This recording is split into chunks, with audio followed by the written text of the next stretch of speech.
The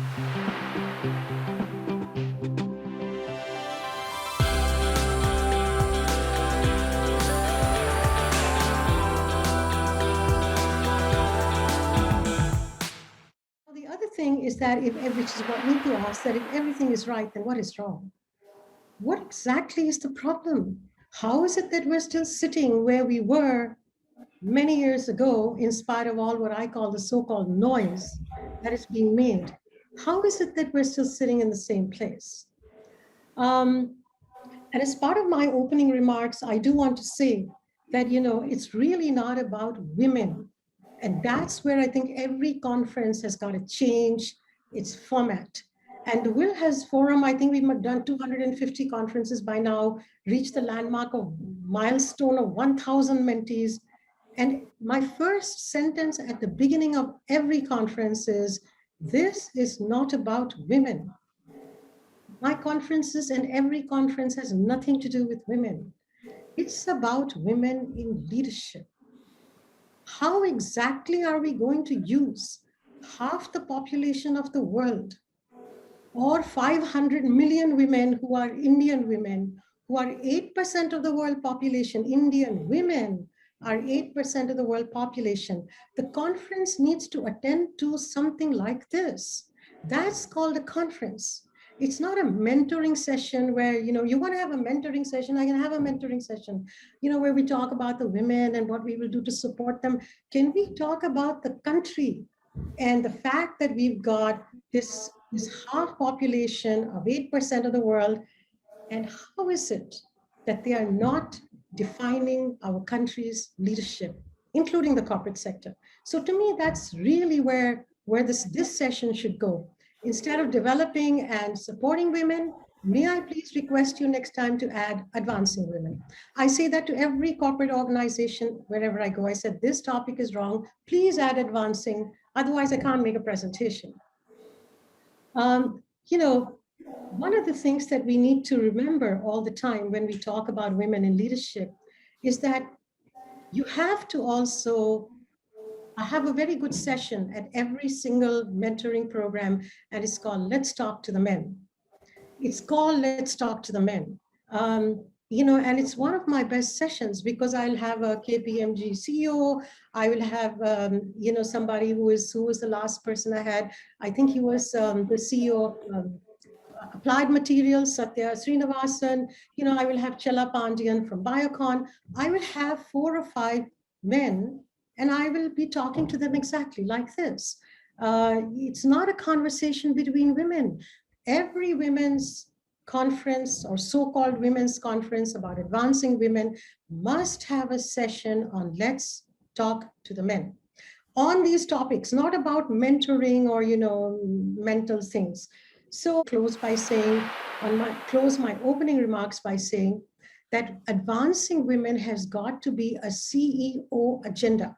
You cannot leave this. And if you go to YouTube, I've been saying this for like 14 years. You cannot leave this to HR or any other facilitator. In anything that business does, I'm a board director myself, an independent board director. I know that the call has to be taken by the board, and the CEO and the board is the custodian of the DNA and the culture of the company. So until the CEO gets up, not says something, not visibly talks, and is not even responsible, but until the CEO and the board is accountable, there's nobody taking accountability. They're all facilitators. From your work, across years, that you would encourage all corporates to look at? Thank you. I know you said make it a CEO's agenda, so I'm going to take that off the list. That's number 10 on my list. It's not the first one, but it's number 10. And I want to say that, just before I start, that, being an economist, for me, data is everything. So when people keep on saying, I've been listening to the conference all day, and, this whole thing about women leaving during family time, I've written a book called Leadership by Proxy, which is up on Amazon 5 years ago. It's 85,000 words, and hardly, if you Google, there are no women who write on leadership. I'm probably one of the 1 or 2 women's books who will come up on leadership. They'll write on everything, but they won't write on leadership. I have never mentioned the word maternity. It has nothing to do, as far as I'm concerned, with building leaders.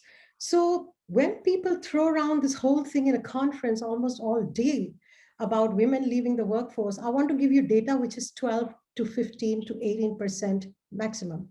I've written 15 research reports myself. So I want to say this is nobody's data. This is our own data.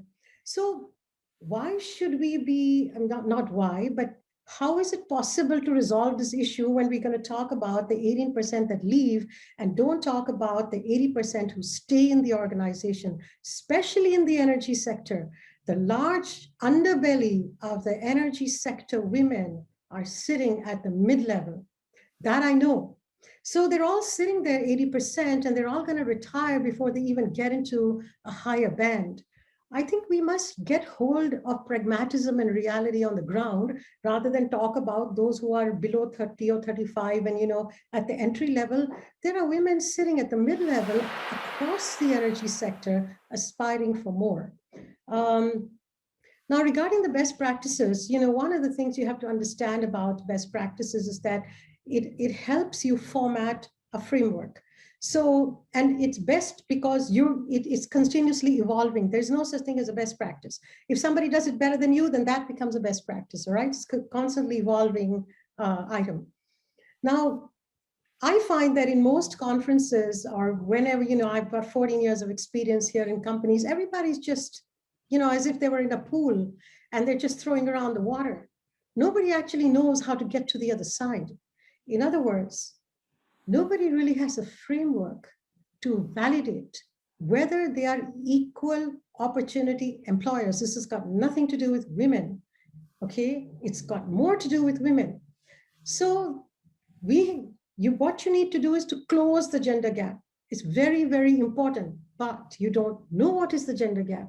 You think the gender gap is the 12% that is leaving or the women who are not on top. That's not the gender gap, right?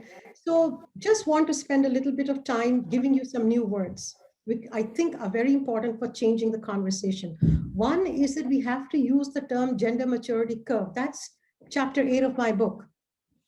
We must use the word gender maturity curve. Where is your company on the gender maturity curve? And I'm on record saying 80% of corporate India and the global world are at the entry level. There's nothing wrong with it. It's perfectly fine. But we should know where we are so we know where we got to go. And what's the speed? Let the company choose. And IBM might want to do it today, and ONGC might want to do it after 10 years. Must not make any value judgment. But it is our job to tell you where you are and where you want to go and how long it's going to take you. That is something you need to do. That is something that every company needs to do. We have benchmarked more than 50 companies on best employers for women. It has nothing to do with benchmarking with the other companies. There is something called a handbook of 50 best practices for women in the workplace. One of the items 10 there is that the CEO must be accountable. And there are many others, right? And it has nothing to do with maternity leave. That's only maybe 10% of it or 15%. I'll give you an item on what would be there. Do you see everything from a gender lens that you do in the company? Do you? I'm not saying it's good. I'm not saying it's bad. I'm an economist. We don't have subjective judgments. I'm saying, do you? That will help us decide whether you have equal opportunity in the organization or not. There's actually a way to do this. So I would strongly urge companies, you don't have to do ours, but I know that there is no other. So you must know where you're at so that you know how to close the gap. That is the first best practice. There are companies like Capgemini, Sodexo, Robert Bosch, Sutherland, Mavenir, Genpact, all of them have done the will benchmarking. They know exactly where they are. In fact, Axis Bank was one of our first. They know exactly where they are. Now, whether they want to traverse that distance is up to them. Like I said, we don't make any value judgments. That's for the board and the CEO to do. Our job is to tell you, this is where you are, this is where you need to go, and these are the things you need to do based on our survey. At the end of the day, the business of business is business. Okay, now I just want to stop here. So I'm just saying that, the best practices, there is a list and I will send it all to you. I actually had a PowerPoint, but I don't know how to upload it right now. So I don't want to disturb this wonderful panel, but I will send to you the 50 best practices handbook if you're interested. You don't have to do the survey, but you must at least see what is there. And you won't be able to decide whether I have this or not, because it is not for you to decide. It's for the women and the men in the organization to tell us. For example, I'll give you a very small example. Do you celebrate International Women's Day? Okay, on a question like that, I would get 40-60. What does that mean? 40 think you celebrate and 60 think you don't celebrate. That's not possible. It's 100% or zero. Something is amiss in the way it is being perceived. The word is perceived by people and they want to talk about it. And since so much has been talked about empathy, I just wanted to say we just finished our 14th Will Mentoring program last 2 weeks ago. 110 participants, all mentees from companies. And one of my primary sessions, which I took only myself, we were all CEOs taking all the other sessions, was compassionate leadership. And there is a reason why I took this session myself, because a lot of people seem to think, and I've heard this all day at our conference today on energy, that women are empathetic. Now we have to understand that empathy has nothing to do with compassion, nothing.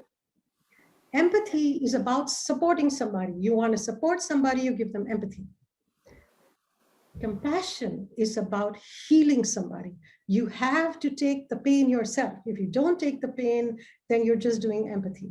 And in this day and time, there is no company, energy sector, any other sector that will survive that will not take the pain of its people. You have to take the pain of the women. You have to understand what they're saying. You don't have to empathize with them.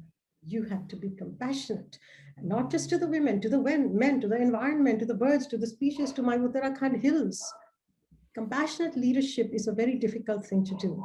You have to heal, and for that, you have to take the pain. That's what humanity is about. And that is one of the best practices for creating best employer organizations. You have to be humane. Thank you. I know I could go on asking you questions forever, but I'm also cognizant of time.